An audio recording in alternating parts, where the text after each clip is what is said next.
Haikuwa jioni ya kawaida ndani ya halmashauri ya wilaya ya Handeni. Jua lilikuwa likizama taratibu nyuma ya vilima, anga likiwa limetiwa rangi ya machungwa, lakini badala ya utulivu wa kawaida wa jioni, mitaa ilitikisika kwa sauti za pikipiki.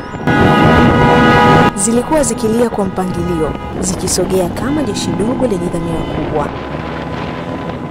Zaidi ya madereva bodaboda 20 walikuwa wameungana, si kwa biashara, bali kwa wito wa kuhamasisha wananchi kushiriki uchaguzi mkuu wa Oktoba 29. Wakiwa wamebeba mabango yenye kauli mbiu "Twende pamoja tukapige kura", iliyoasisiwa na mkurugenzi mtendaji halmashauri ya wilaya Handeni, ndugu Saitoti Zelote, walikatiza mitaa mbalimbali wakiimba nyimbo za kizalendo, wakipaza sauti zao zilizoashiria utayari wao wa kushiriki zoezi la upigaji kura.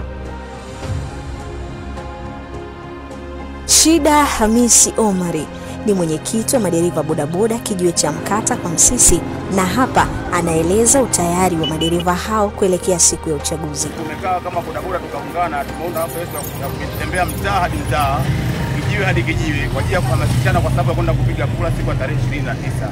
Kupiga kura hii ni haki ya Mtanzania. Popote pale alipo unatakiwa uende ukapige kura, acha maneno.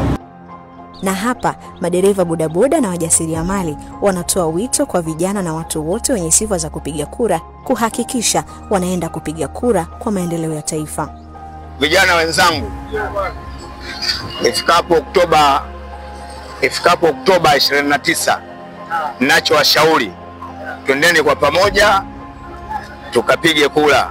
Tuachane na maneno ya mtaani ya bla bla, si kutakuwa na nini.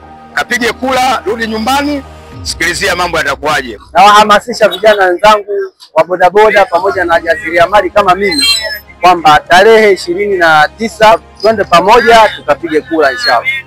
Ombi langu mimi na wenzangu ni kuomba Watanzania wenzangu, bodaboda wenzangu, tarehe 29 twende tukapige kura kwa pamoja. Tuache na maneno ya mtaani ya. Si vibaya kuendelea kukumbusha kwamba kura si karatasi tu, bali ni silaha ya amani na nguvu ya mabadiliko.